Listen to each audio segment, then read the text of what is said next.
movies and stories we love are gateways to see ourselves and God in new ways. Every great story borrows its power from a larger story, the story that's written on our hearts and woven into the fabric of our very being.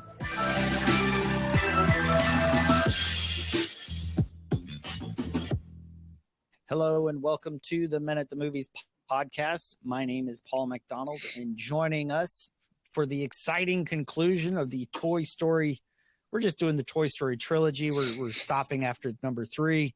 Is my Disney guy and expert, Corey Stubney. How are you doing this morning, Corey?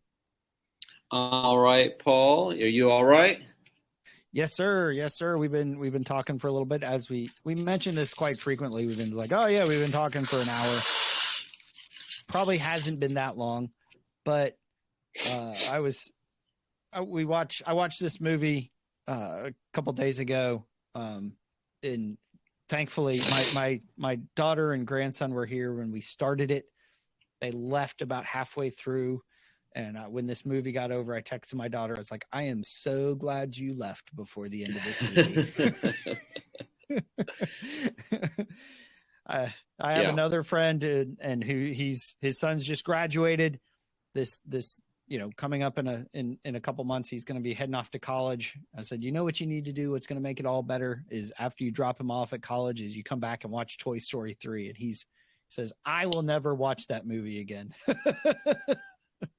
Yep. So if you're listening to the podcast and you haven't seen it, of course we say this all the time, but stop right now and just go watch real quick. But it is definitely one of the more emotional Disney Pixar films that's out there. It just is. Which is saying a lot. Mm-hmm. Yeah, I mean, it is. I mean, we've mentioned before, but, Pixar is all about trying to put emotions on things that normally don't have emotions. Even with, Inside Out is like, what if emotions have emotions?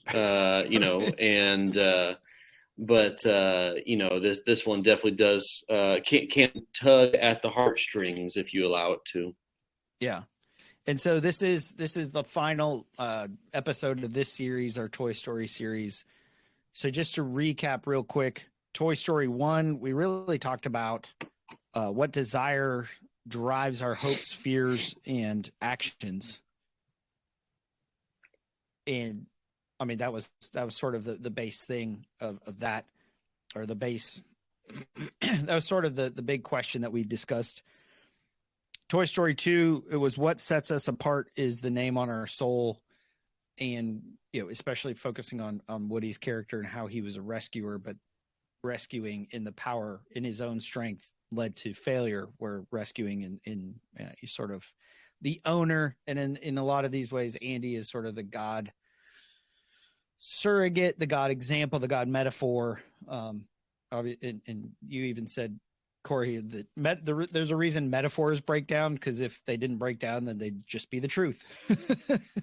Right. Yeah. So, in all these Toy Story movies, in the weeks that we've been talking about these, we've been talking about Andy being the God metaphor. Of course, eventually it all falls down because God's not a child, I guess.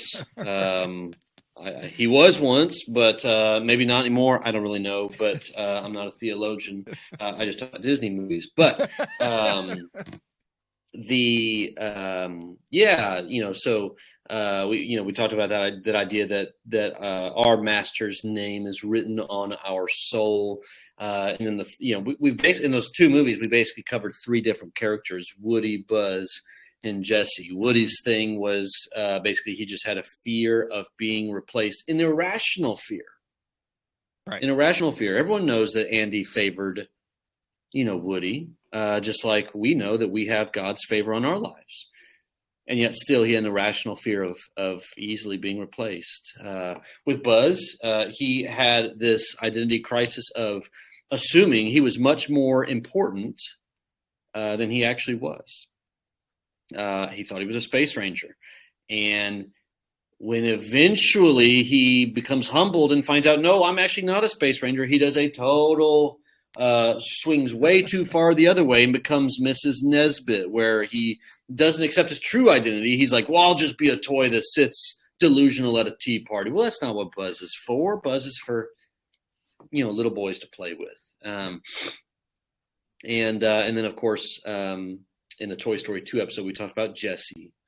And Jessie is just afraid of basically opening up her heart again. She had a owner, she had a master, and she was dumped.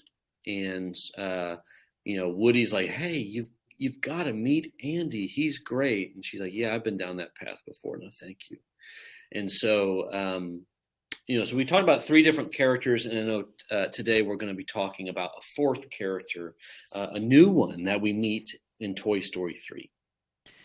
And it's interesting because you talk about Jessie, and the comparison, I think, when we talk about, we're going to talk a lot about Lotso. Like, as you said that, I was like, man, Jessie, Lotso is what Jessie could have become. Yep. If she hadn't been rescued by Woody and Andy. Yeah, Lotso and Jessie were both severely hurt in different ways, and we're going to talk about that. But both severely hurt by their owner or by their master, and yet they kind of had two different reactions to it. And so before we really get into the themes, I wanted to look at I wanted to ask the question, my buddy who said, I will never see this movie again. We watched this, my wife and I, very shortly before. She says it was the week before he went to college. We saw this, and that's a terrible time to watch this movie. Yes. But poor choices. Yeah. Right. But you brought up an interesting idea, because you were born in 1990, so you were 5 when the first one came out. You were 9 when the second one came out, and then you're 20. So you're right. Sort of the same age as Andy in these movies. Right. Taking that. That's why these. Idea. Yeah, that's why these movies are so special. This Toy Story franchise is, I think, the most special for people my age, current 32-year-olds. Because, again, like you said, we grew up with it. It was, in a lot of ways, for some of us, it was our very first movie we ever saw in the theaters. And then we loved it so much that we, had to see the second one. And, this is back in VCR days. And so we were just rewinding that VCR, playing it again. All that sort of stuff. The animation back then was unlike anything I'd ever seen before. Everything else was hand drawn. And so this looked really, really, really different and cool. And of course, the characters were fun. Everybody's got toys. It's one of the most relatable movies. Every kid wants to know, well, what does happen when I leave? My imagination leaves with me, but what do the toys do? And so I just think Disney and Pixar was like, hey, I bet a way to make some money is to do this one more time. Now that all of these kids are all leaving their own toys behind as they go off to college, let's do this one more time and see what happens. And that's why it's a very, very emotionally pulling, nostalgic movie for people like me. And then for people like me, who have about 15 years on you, I'm approaching 50 years old now. These are movies that we watched with our kids.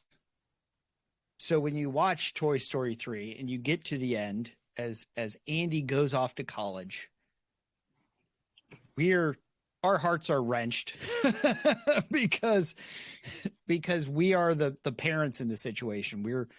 We are the ones who, we're not just giving up toys and the nostalgia and the innocence of childhood.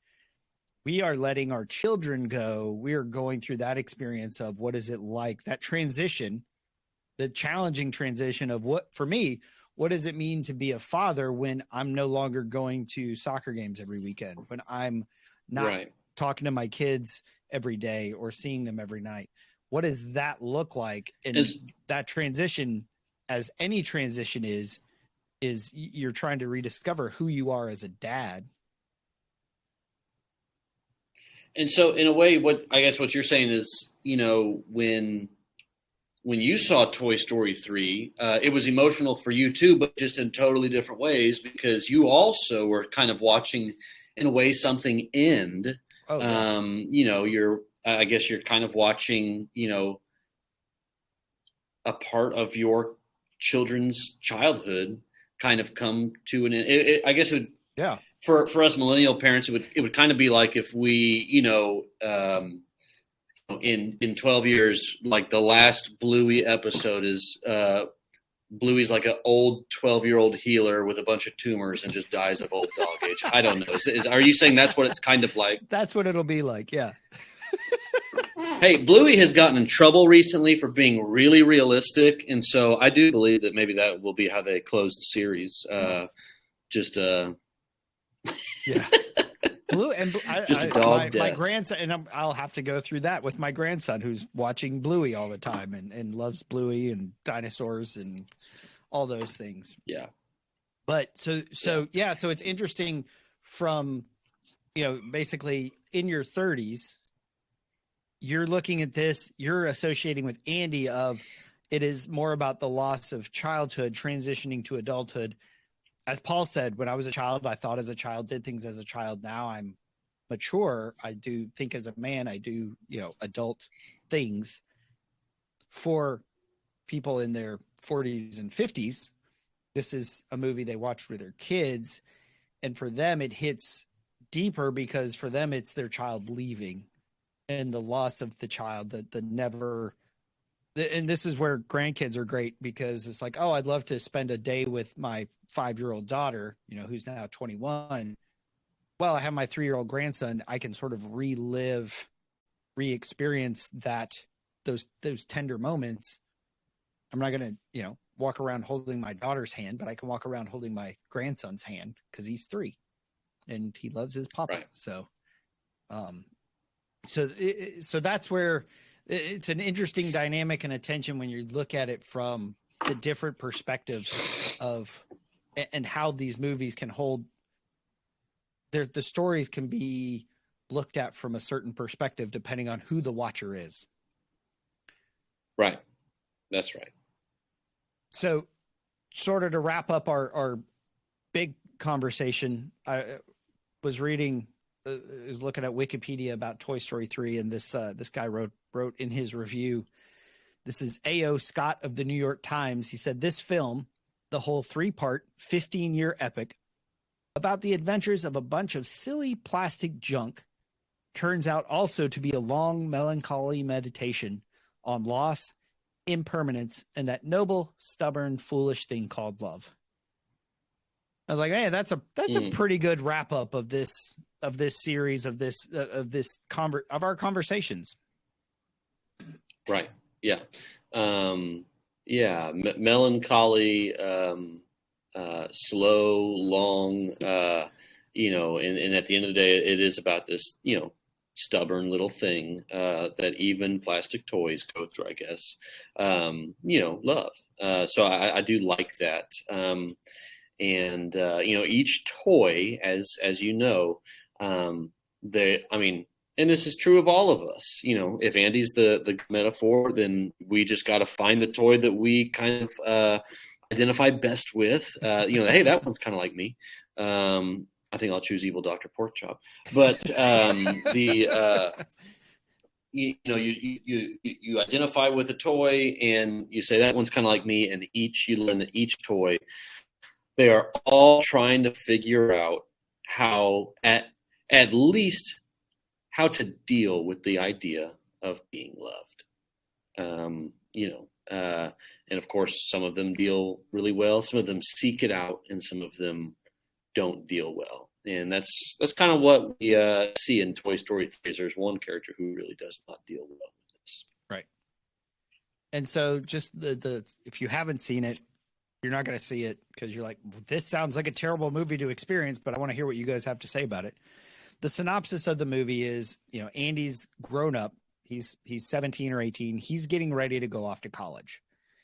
The toys have been in their toy box, haven't been played with probably for years, as because he's messing with his phone. He's on his computer. He's a 17-year-old kid who doesn't play with dinosaurs and cowboys and slinky dogs. And so the toys are in crisis because they're like, are we going to go to the attic? We don't want to go to the trash. What are we going to do? And they end up getting donated to a daycare, and that goes poorly. And then the whole thing is, how do we escape from Lotso, who's sort of the head bear, the person in charge of the daycare prison that turns out to be. How do we escape from him, and get back to Andy before he goes to college? And then the sort of the culminating, powerful, heart-wrenching moment of the movie is when Andy passes on his toys to a new little girl, Bonnie. And again, going with the God metaphor, as he's passing them on, he's giving them an identity, telling her who these toys are, entrusting them to her care. Again, the metaphor breaks down but I think it breaks down in an interesting way, because what the toys go through, in the beginning of the movie, as Andy's taking care of cleaning up his room, what he does is he puts the toys in a trash bag. Not because they're trash, but just because it was handy and convenient. And he is going to the attic, gets distracted, leaves the bag on the floor.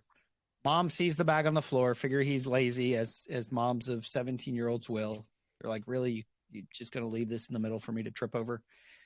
And takes it to the trash. That was not his intention. But for the toys, they're like, we're junk, we're getting thrown out. And like many of us, misinterpret the heart of God. When we go through things that appear as if we're being thrown away, that appear as if we're being discarded, so many of the Psalms deal with the idea, and one of them even says, my God, why have you forsaken me? Yeah. David talks about, I look at the wicked and they prosper, and I wonder why my life is so hard, basically. Yeah, and we don't even, yes, we misinterpret the heart of God, but it's simply, that's the second step. We misinterpret the heart of God because we misinterpret our situation. People just assume, why are bad things happening to me? A question that everyone asks multiple times throughout their lives. Why are bad things happening to me? And I think a lot of times we look to God and think, God, what the heck? Why are bad things happening to me? If you loved me, I wouldn't be put in a trash bag.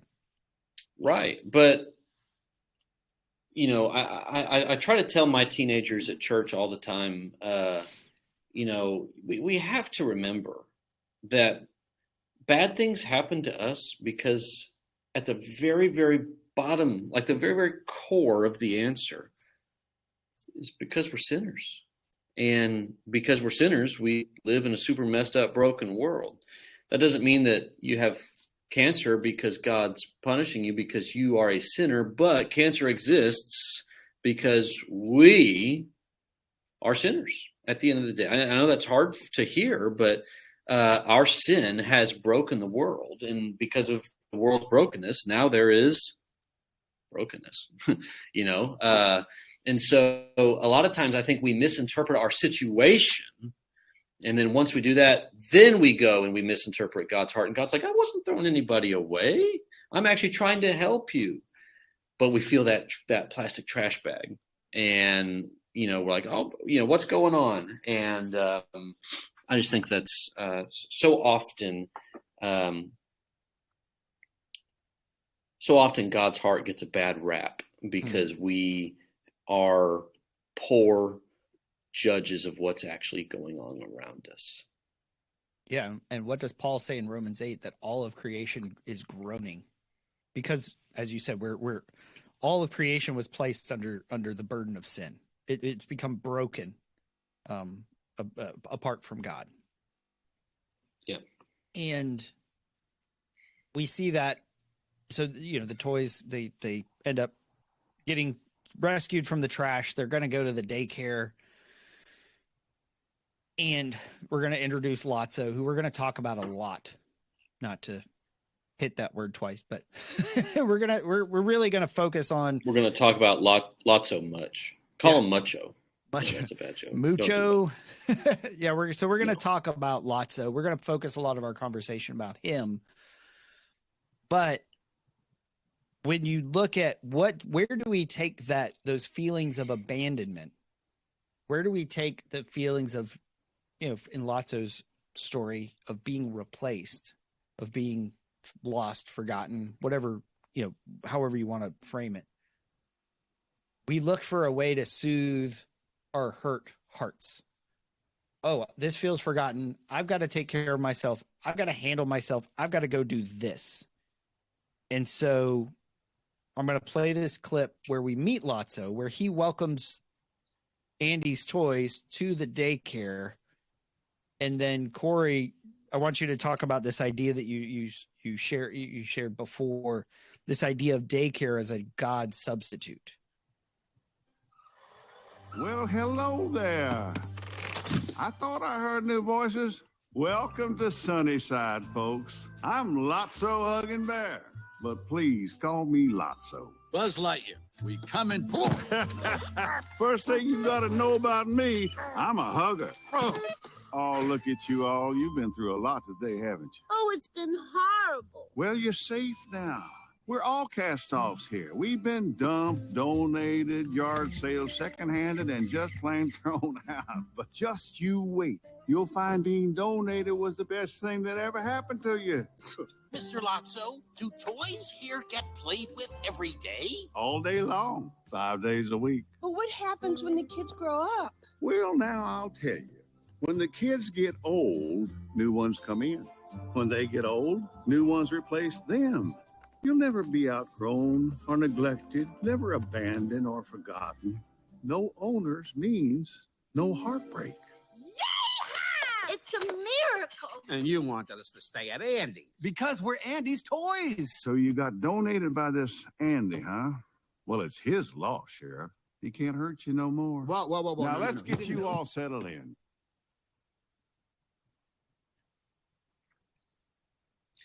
Yeah. So I think they did a really good job of casting Lotso. I tried to look him up. I couldn't really tell who exactly it was. I didn't really recognize him, but man, he's just got a really good, like, calm, welcoming, warm grandpa voice. Ned Beatty. Ned Beatty. I don't know who that is. Maybe He's an actor. He was in Deliverance. Was really what he's known for. Superman, the old OG Superman's Rudy. I've heard of his name. I just couldn't tell you. I haven't seen Deliverance. You'd recognize him if you saw him. Yeah. Yeah. So he says, "Hey, no owner, no heartbreak." Right. Yep. That's a big line there. No master, no heartbreak. And I think a lot of people think that way about God. I'm wondering if people who choose to cast off this idea of God, because again, I think the book of Romans kind of suggests at the very, very core, everyone kind of has an idea that there is something out there. The early part of Romans, God's made it plain that he exists. Everyone there's no excuses because God has made it abundantly plain. And yet I think there's a lot of people who try their very, very best to cast away the idea that there is possibly a God out there who maybe even loves them. And, I think they do this because, hey, I've seen people who believe in God, who say that they love God, and it looked like they got thrown out. Looked like a bad thing happened to them. Looked like they got hurt. And therefore, if you don't have a master and if you don't have an owner, then you don't have a heartbreak. A lot of people associate God with pain, God with a heartbreak, God with a story, and not a good one. And and I don't know if you could hear, but in the scene, Woody's trying desperately because really it's Woody's voice versus Lotso's voice, and the rest of the toys have to pick a side. Yeah. Lotso says, "This is a great place. You're in Sunnyside Daycare, right?"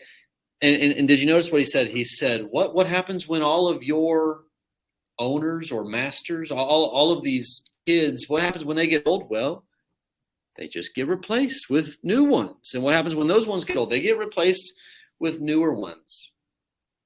It's a cycle. It's a cycle, right?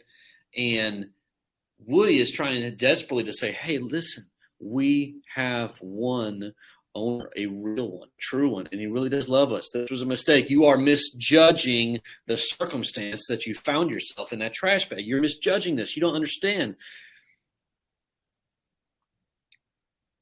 And so it's Woody's voice versus Lotso's voice. And in a lot of ways, Woody is advocating, if we can step out of the movie and step into our spiritual conversation, Woody's advocating for, hey, listen, your heart belongs to one true master that really does love you. No matter what your circumstances, one true master that really does love you. And what Lotso is advocating is he's saying one true master who loves you. How's that feel? It does, like right now, it does not feel good. It looks like you got abandoned. And so Lotso opens the toy's eyes to, and here's our, again, stepping outside of the movie into a spiritual conversation. Lotso opens their eyes to hundreds and hundreds of God substitutes, things that feel like God, things that look like God, things that sometimes even act like God. Children, right? Lots and lots of children. And yet, he says, you don't have to worry about getting replaced because these things actually grow old and tired and weary and they will leave and then I'll just replace them. There are more things and your heart can feel full. Like the toys, they are going to get played with. In fact, the first day of, we don't have this clip, but the very first day of daycare, the toys are so excited. Places everybody, Buzz calls. They're so excited. And Rex walks up to the front door and he's like, I'm so excited. And then the door busts open. And in a moment of, a comical pause, we realize that they're in the toddler room. And the toddlers do not play nice. There's slobber, there's sneezes, there's gunk. They rip tails off of toys. They chew on things. And it actually turns out to be not that great. And they were played with, no doubt, but it wasn't like being held by their one true owner. And sure, they could swap out. The toddlers will grow up and they'll be replaced by new ones. But at the end of the day, what the toys in the movie find out is that, and I think there's a sermon here, is that, that's why we're doing it. They find out that hundreds and hundreds of God substitutes don't cut it. It's not like, oh, here's a God substitute versus God. It's like, no, here's hundreds and hundreds and hundreds of replaceable things, and this does not cut it.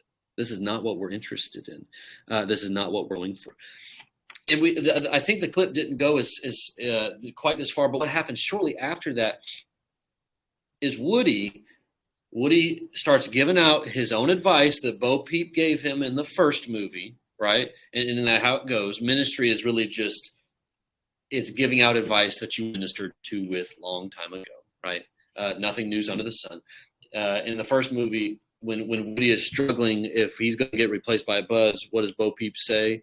She says, Woody, lift up your foot and look at the bottom, and he sees that Andy's name is written on his soul. And so Woody in Toy Story 3, after Lotso's proving his and trying to convince all these toys, hey, these substitutes will work. Your heart will be full. You will be happy forever here. Woody pleads with the rest of the toys. He says, look at your feet, please. Really quick. Just look at your feet. And he's like, you have an owner. You have one. And I think there's a really, really big thing that we need to see here and apply it to our own situations in our own lives so that we can be good interpreters of what's actually going on. Mm-hmm. And the thing is this, I think for some people, and maybe this is us listening, maybe it's other people. For some people that we know, having our master's name written on our soul is enough to ground us no matter what the situation is. No matter if we find ourselves in a trash bag, in the dumpster, or heading toward a fiery furnace, like how these toys eventually, where they find themselves in. But for some people, having your master's name written on your soul is enough to ground you. And for some people, something as simple as a different circumstance or a new role, even if it's a demoted role in this case, right? It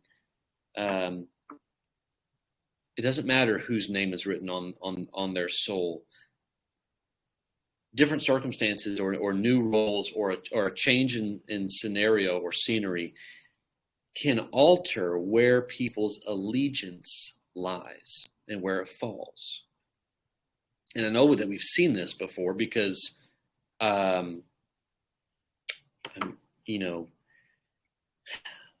have seen youth group families that were literally core families, like very core. And I'm not joking. I'm thinking of a specific story, and I'm trying not to tell the story. Trying to give a detail or two so you can understand. But something happened at church, and it made a mom mad. It made the mom mad. And so even though they were core family, just instantly, boom, pulled everybody out, went to a new church, right? I mean, I guess that's fine. But it didn't take long. They weren't connected there. And now they don't go to a church. And I just get this sense that even though they were Christians or are Christians, the name written on their soul was not enough to ground them when something went wrong. And their allegiance fell very quickly. And so, again, I've preached about a 7-minute sermon, so you're going to eventually have to jump in, Paul, or I'll just keep going. But it does seem like this is a really great kind of, if we're using our metaphor, a spiritual battle between the way of Lotso and the way of Woody, and all the toys are at stake. Well, and what I wrote down from as you were talking is that idea of where do you go when it gets hard? When life gets hard, when things don't go the way you hoped, the way you thought. And we talk about this a lot on the podcast because we deal with it a lot. It's one of our greatest struggles. And again, going back to Romans 6, Paul's talking about this freedom language. And he said, you can readily recall, can't you, how at one time, the more you did just what you felt like doing, not caring about others, not caring about God, the worse your life became and the less freedom you had. And how much different is it now as you live in God's freedom, your lives healed and expansive in holiness? And what Lotso is offering is the same thing Satan offers, the same thing the world offers. You've been through a lot.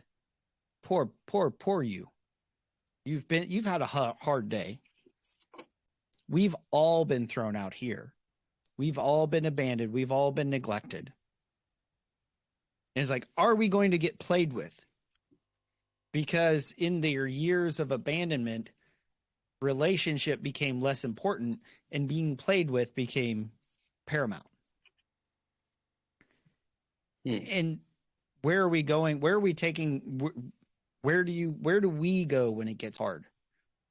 What do we seek? What are we pursuing? Are we looking for, I just want to get played with? And what Lotso promises, I mean, they got played with, but they got played with by people, by things who couldn't handle their heart, who didn't really care about them. And what we seek in the world, it turns out the same way. Whether, it's affairs, whether it's porn, it's alcohol, it's work. The more you give your heart to something that's not actually handling your heart well, and that's what they wrote in Proverbs 4. It says, guard your heart, for from it flow the springs of life. For life comes from your heart. And if we don't guard it, if we're giving it to things, to people, to activities that don't handle it well, we end up in Lotso's position. Because, spoiler alert, Lotso's the bad guy. Right. Because what appears to be heaven, what appears to be everything they were searching for, when they age out, you'll get played with. You won't go a day, except weekends, when you won't get played with, is really a prison. Oh, no, you can't leave. You can't even hang out. You're going to get put into a bin every night where you can't escape. You can't do anything. There's somebody always watching to make sure you don't step out of line. You need to go through your trauma. You need to take this for the team because we've been through it. We've been through the trauma of the toddler room and we've graduated.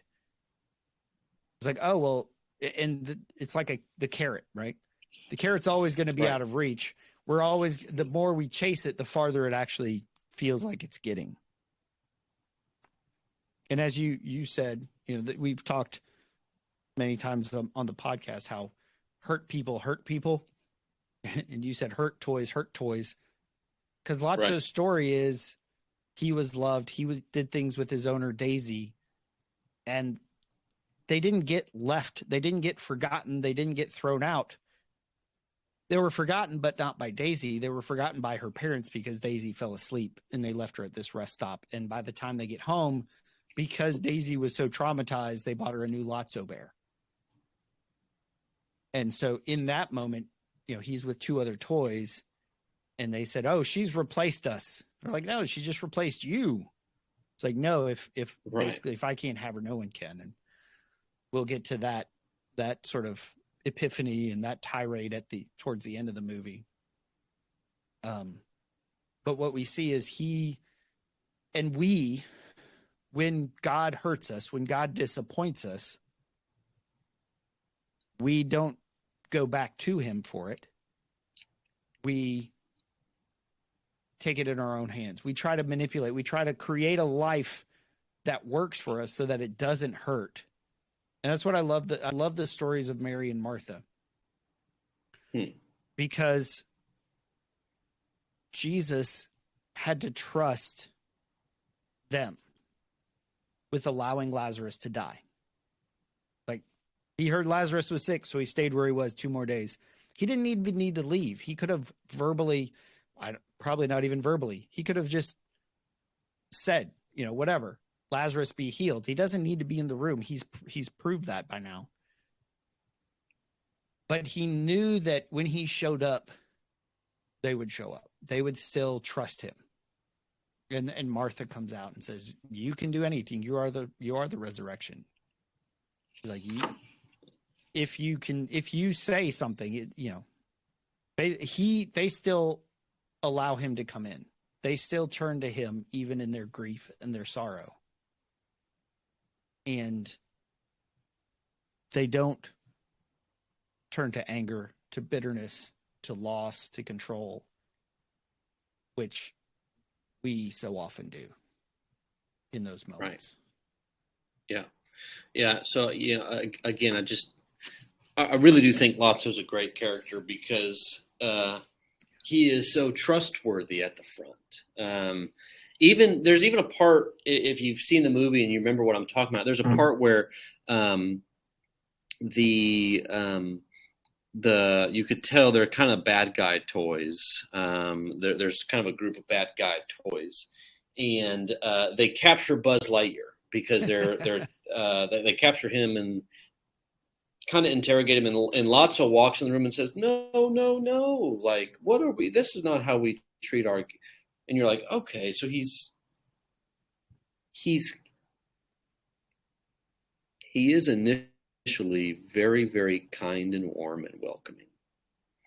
But the things that he offers are things that are intentionally trying to pull you away from your one true owner. Because at the end of the day, if you get pulled away from your one true owner, that's actually the thing that serves Lotso the best. Because Lotso kind of was running Sunnyside Daycare from a toy perspective, and he was played with every day by the 5 and 6 year olds who actually did play well and did hold everybody nice, and so while he maybe did have, I'm not going to say true heaven, because obviously he didn't have a relationship with these kids. Again, this was, like you were hinting at, kind of just more of a pleasure thing where he gets filled for just a little bit and then they leave and go home that night. He made other people go to the toddler room, which is so funny that we're saying that the toddler room was hell. But yeah, I would agree with that. Yeah. But that he uses the phrase "become masters of your own destiny." Yep. Masters of our own fate, I think is what he says. And yeah, I mean, his big thing is his big message is we don't need owners. We don't need masters. We're owners of our own self, is what he says. And if that's not like, a message that you hear every single day in our world today, I mean, you're just not listening. That message is so prevalent. Live your own truth, be your own self. The Bible says your own self is kind of rotten at its core, unfortunately. That you need to be you need to try to be transformed into somebody else, somebody that looks a whole lot more like Jesus.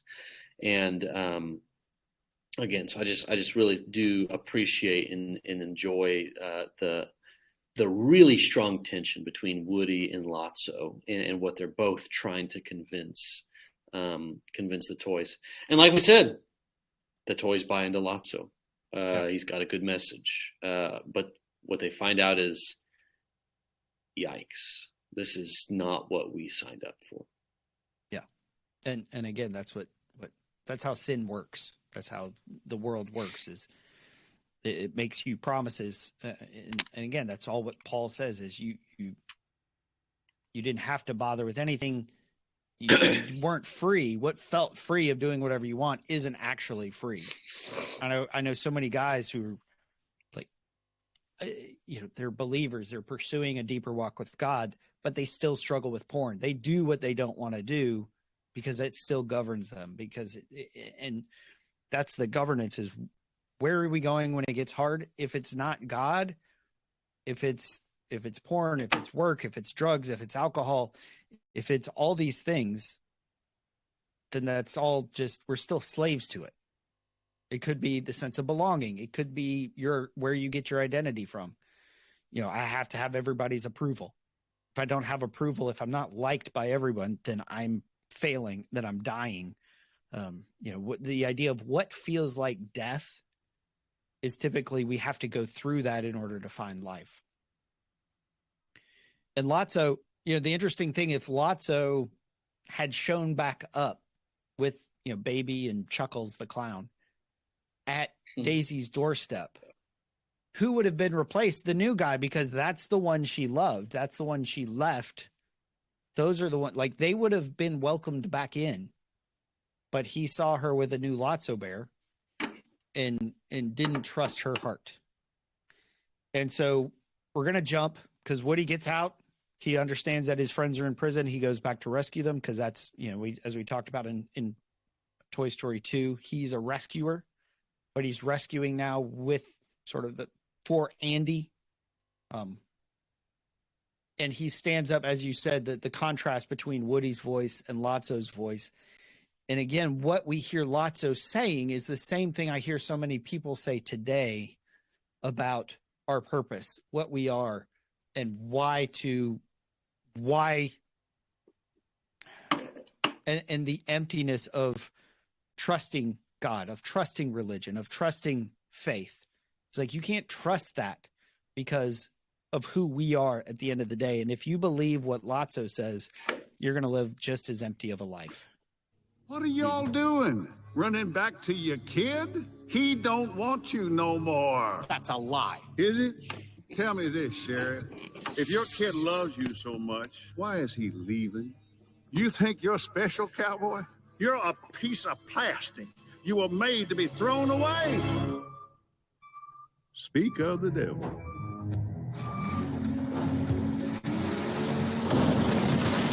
I didn't throw you away. Your kid did. Ain't one kid ever loved a toy, really. Chew on that when you're in the dump. Wait. What about Daisy? I don't know what you're talking about. Daisy? You used to do everything with her? Yeah, then she threw us out. No. She lost you. She replaced us. She replaced you. And if you couldn't have her, then no one could. You lied to Big Baby, and you've been lying ever since. Where'd you get that? She loved you, Lotso. She never loved me. As much as any kid ever loved a toy.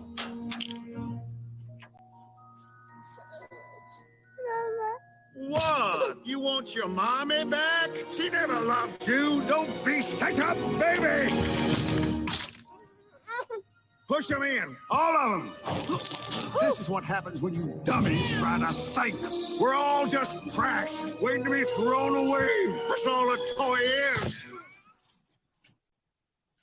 And what Woody had that he's showing them is the tag that Lotso had ripped off the baby that's had Daisy's name on it, written not on his soul but on his heart. Yep. Yeah, and I think that for Lotso, I mean, he had just been so hurt and had sat in such bitterness, which is just funny that we do need to stop and kind of just chuckle that we're talking about such big things, and we're talking about a stuffed bear. But he had sat with such bitterness for so many years. And again, think about it. Lotso's problem is the exact same problem that all the other of Andy's toys had, is they misinterpreted the situation. And therefore they misinterpreted their owner's heart. You know, the other toys, they found themselves in a trash bag. Well, it's because they were just simply being carried upstairs into the attic. They thought that they were actually being thrown away. Lotso found himself in a ditch, and it's raining. Well, it's because his master Daisy was playing with him, but she fell asleep because she's a kid, and Mom and Dad didn't know he was down there, and so he got left. It was an accident. It was a bad thing that happened, an unfortunate thing. And he misinterprets the situation. So he assumes Daisy threw him away, but he actually is totally wrong. He felt his master hurt him, but nobody hurt him. It was just an accident. And like we said, hurt toys. His brokenness turned him to a monster. And if you're listening to the podcast and you listen to the Moana episode, we talked about this idea. In a lot of ways, Tefiti in Moana is kind of the same character as Lotso. Kind of the same character, but they do have different endings. Tefiti has a happy ending, and Lotso does not. And so, I don't know if you remember this, but if in the clip, if you're just listening to the podcast, in the clip you heard that beeping sound. Hang on. Oh, go ahead. Wait, because I want to. And I don't know if you were going there, but the difference between Tefiti and Lotso and their endings is what they do when they're offered their heart. Tefiti accepts her heart and becomes restored. Lotso takes the heart that was offered and smashes it. Yeah. Do we want to edit that out and then push forward with that, or do we want to go ahead and use what you just said? I don't know. That was just an interesting thing, like that idea of when we're going to have a moment in time where even in our rage and in our bitterness, we're going to be offered something that can restore our heart, that can restore truth. Even Ken's like, this place could be groovy, man. Right? And we haven't even talked about Ken yet. Ken and Barbie, hilarious. Sunnyside could be cool and groovy if we all just got along. Right. And because again, he's one, Ken accepts who he is, his identity, and doesn't try to manipulate, doesn't try to control, just, and we see in the post during the clips of how he establishes a new regime of everybody's rotating, that it's very fair, it's utopia. Cool and groovy. It's cool and groovy. But yeah, so going back to Lotso in that moment, how he responds and contrasting between Tafiti and Lotso, I just thought it was interesting. They were both offered their hearts. Tafiti accepted it. Lotso smashed it. Yeah, I love that. I think that's just so good and such great insight, Paul. Again, if you have to have seen the movie Moana, I'm not going to summarize the whole thing right now, but there's a monster, and in order for the monster to return to who she originally was, Moana has to give her, quite literally, her rock. It's her heart. It's the heart of Tafiti. And when she does, then all of the hard exterior melts away. Quite literally, all the hard exterior melts away to discover that there truly is life underneath all of that. Lotso is given a heart that says the name Daisy on it, and he smashes it. And I think there's just at the end of the day, there is just a choice. No matter how hurt, no matter how broken you become, you always have a choice. God is going to give you opportunities for full restoration, for full healing. And there are people that don't want that. Not because they wouldn't like to be. I think everyone would like to be healed. But here's the deal. I think when you accept healing, when you accept restoration, you also, in a way, and I think this is true with every type of healing, even just physical healing at a hospital, you have to accept you can't do this by yourself. You're not strong enough. Is anyone strong enough to heal themselves? It isn't healing and restoration isn't the big concept of that is actually something that's done for you, not by you. And so if God offers restoration for our hearts and healing to our hearts and restores us, if we accept that, we are accepting two things. Number one, yes, I am broken and I have become a monster. And number two, yes, there's nothing I can do about this. You've got to help me. And so maybe healing and restoration actually, while they restore us to our original state, they also are a strong attack on our pride. If that's there, if that pride monster is there, it's a strong attack on that. And for sometimes people don't want their pride to be attacked. Yeah.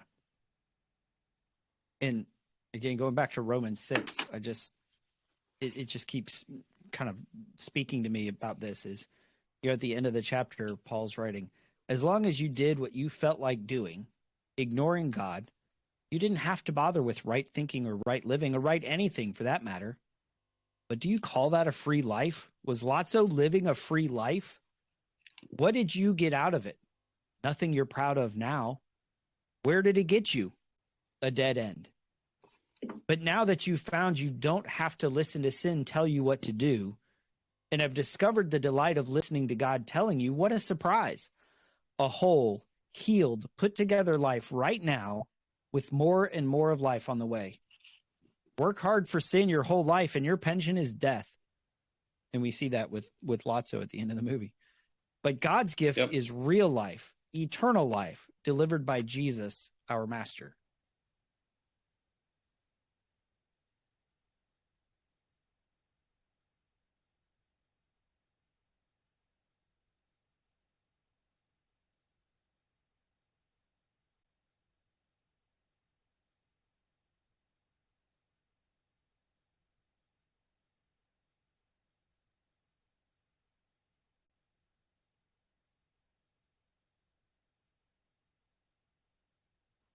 Here we go. Did you hit the close button or something?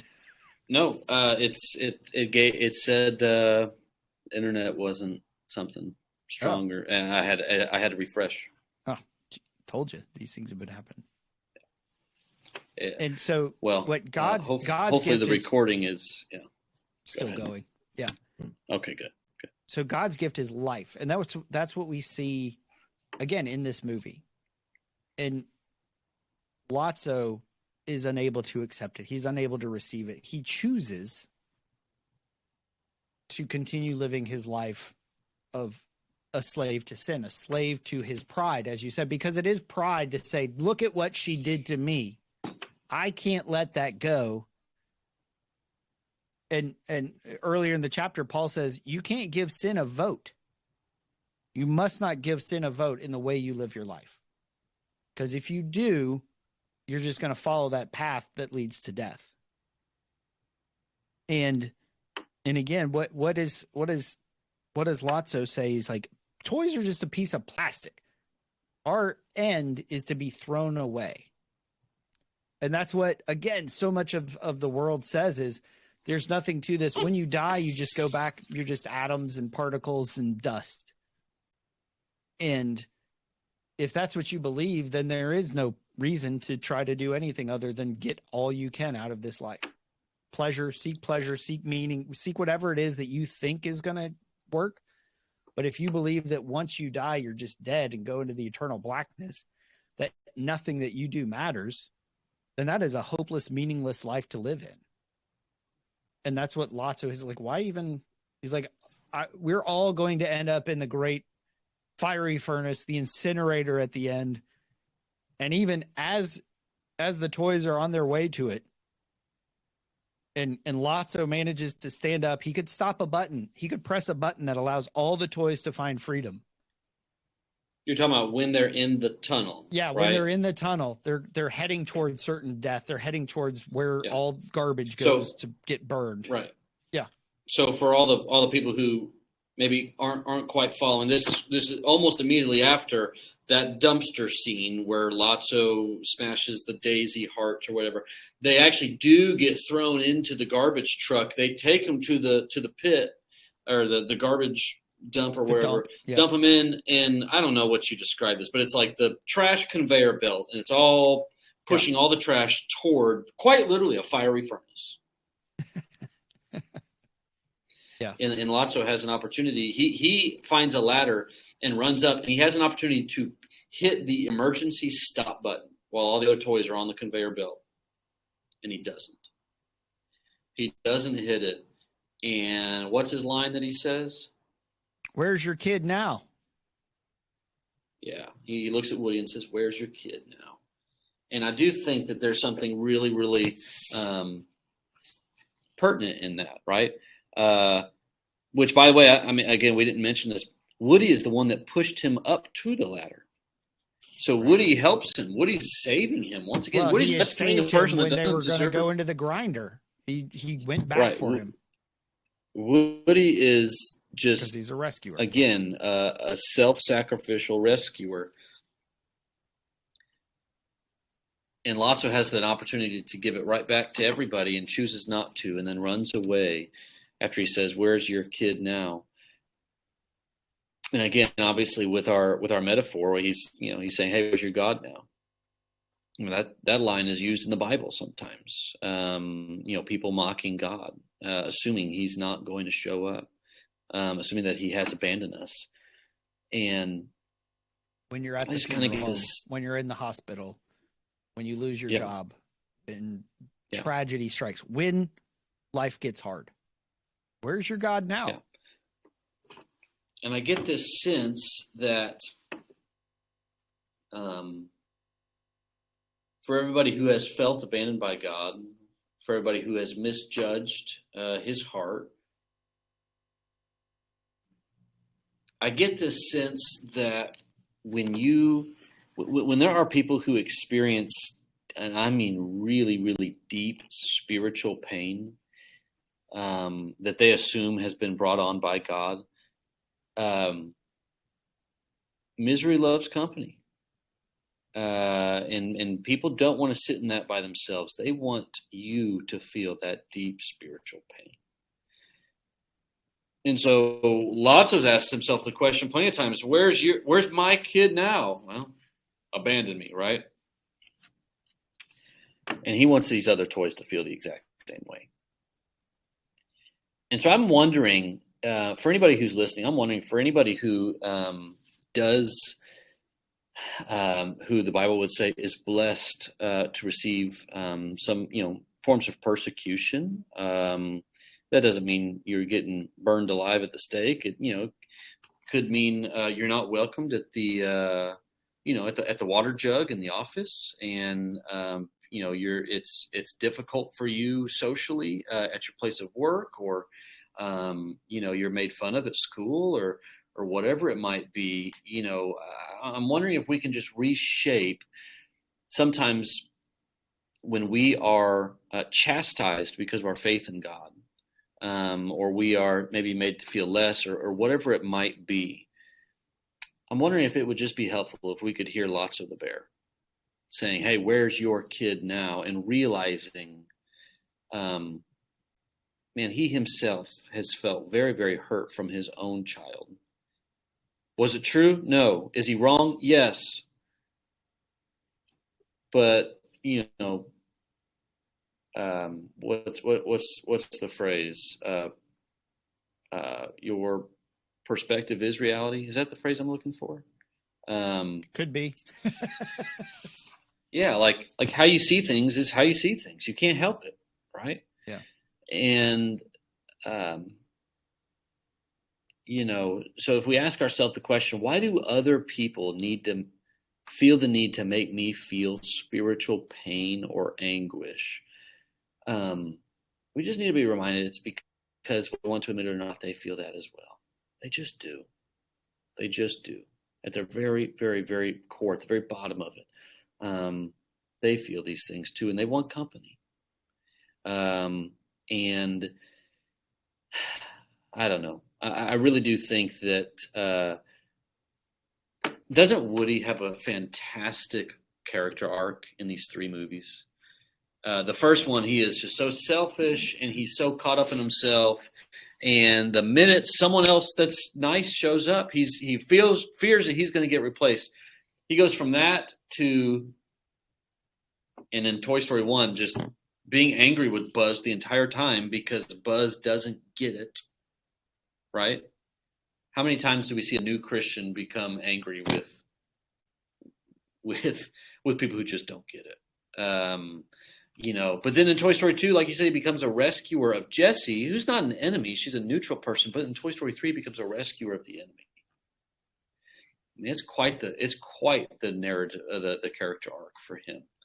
And I'm hoping that as we kind of conclude this series, because I know we're approaching our ending point, I'm hoping that as we conclude, yes, we see Buzz and Jessie and Lotso and all these other toys that we can connect with, but I'm hoping that we really do, we are able to hopefully be inspired by Woody's character arc and by his story, and come to understand that no matter what our deficits are at the beginning of our story, eventually God's called all of us to be rescuers, even rescuers of the enemy, even to our own detriment and our own self-sacrificial life.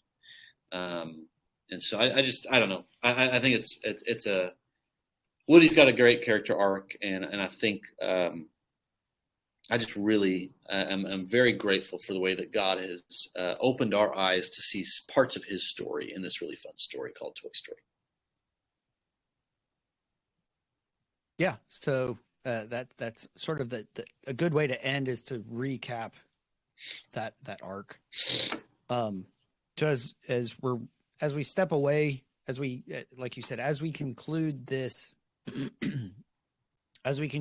little mini series, this 3-episode deep dive into the Toy Stories 1 through 3, and when we get to the end and we see it, because endings are hard, and you see that whatever series, the Friends episodes, that ended their series. You know, the Cheers episode, the MASH episode, these beloved characters, and that's what they are. They're beloved characters. And even Andy, because we experienced their reflection of the toys' love for Andy.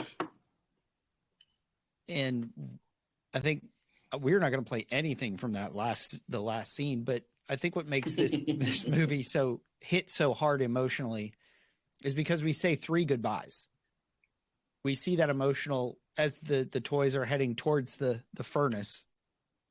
They're holding hands, and that's sort of the first emotional hit. And they get rescued from the claw, a little humor with Lotso, and then they get back to Andy's, and then the toys are saying goodbye to Andy, or the toys, and then the toys are saying goodbye to Woody, because Woody's going to go into college. The toys are going to go to the attic, and so we see that goodbye.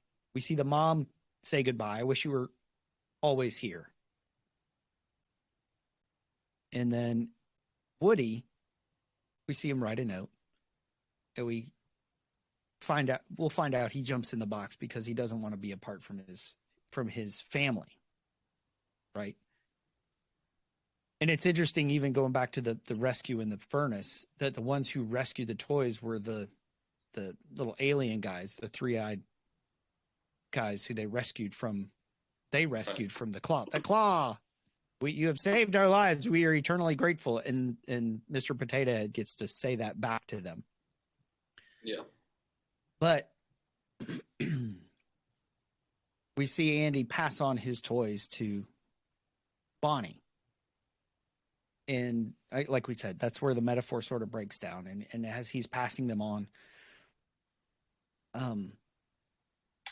but it strikes me that God's gift is real life, eternal life. And the toys, life in the attic isn't real life. Although I do think if it was me, I'm saving toys to play with Andy's kids, right? When Andy has children, hey, here's my toys. I think that's an appropriate ending. But again, from the toys' perspective, that's not real life, because their purpose is to love a master, to be played with, and be in that relationship. And I'm sure that Daisy will end up and I'm sure that Bonnie will end up putting her name on the toys. So they sort of do experience an eternal life, even if they're, like we said, the metaphor breaks down. But the reason that that's such a powerful moment is because we've all had to let go of stuff that's dear to us. We've all had to say goodbye. We've all had to go through those transitions. And I remember hearing this thing. And I can't remember if it was like in therapy or was reading a book, but when we experience something like a goodbye, like the ending of something, it's not just that ending that we're grieving, but it's every ending we've experienced. And so when we watch that scene at the end of the movie and we find ourselves getting emotional, it's not just because of that. It's because our hearts remember all the other tragedies and difficulties that we've experienced. And grieving is not bad. Grieving is not a sin. Feeling abandoned isn't the tragedy. It's when we take that grief, it's when we take that tragedy and we go seek we seek our identity outside of what the truth of what God says to us and the power of the gospel. And that's where we find eternal life. A rich, full, wholehearted, healed life is when we can take that grief. And again, going back to the Psalms of, David asked a lot, God, where are you? I need you.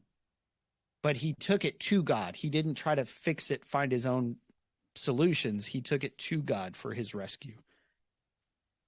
And that's the one we have to trust, even in our moments of grief and tragedy.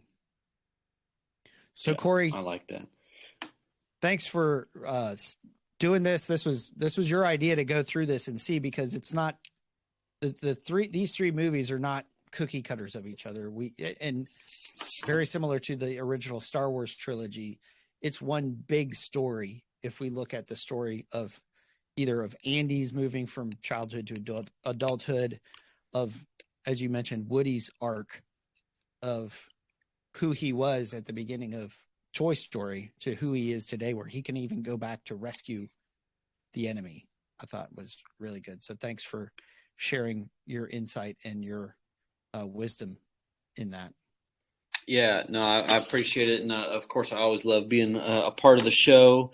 For anybody who's listening, and I'd like to offer this as we kind of close. For anybody who's listening, and they love Disney movies, and you're like, oh man, haven't seen my favorite Disney movie done yet. Email Paul, email Minute the Movies. Let us know, and we'd love to do it because while it does seem like the possibilities are endless. It's always fun to talk about things that people want to talk about, you know? And so this was a lot of fun. It was so fun. In fact, I know I mentioned this to you, but can you steal your own material? I'm stealing all of this. Our camp theme this summer is going to be based off of Toy Story and identity. And so, and that'll be basically right when this episode comes out, we'll be at camp. It'll be a lot of fun. I really do appreciate it. And of course, Paul, I think I speak for everybody. We all appreciate your hard work in this podcast and how it reaches a lot of different people with a lot of, with the same gospel message in a lot of fun, creative ways. Yeah. Well, I appreciate that, Corey. And we'll be praying for you at youth camp that your workshopping here on the podcast will help create a very focused and intentional and a message that really hits the hearts of the teenagers that you're interacting with, and maybe even some of the adults there. I think it will. Yeah. So if you have any ideas, comments, suggestions, feel free to email us at paul@minutethemovies.com. And this has been Paul McDonald and Corey Stumney talking about Toy Story 3. We hope you guys liked it. We hope you enjoyed it. And hopefully we didn't make you cry. And if you're really looking for a good cry, go check out the movie. And hope you join us next time here on the Minute the Movies podcast. Something inside has been awakened. I can no longer be who I was before. But if I am no longer who I was, who am I to be?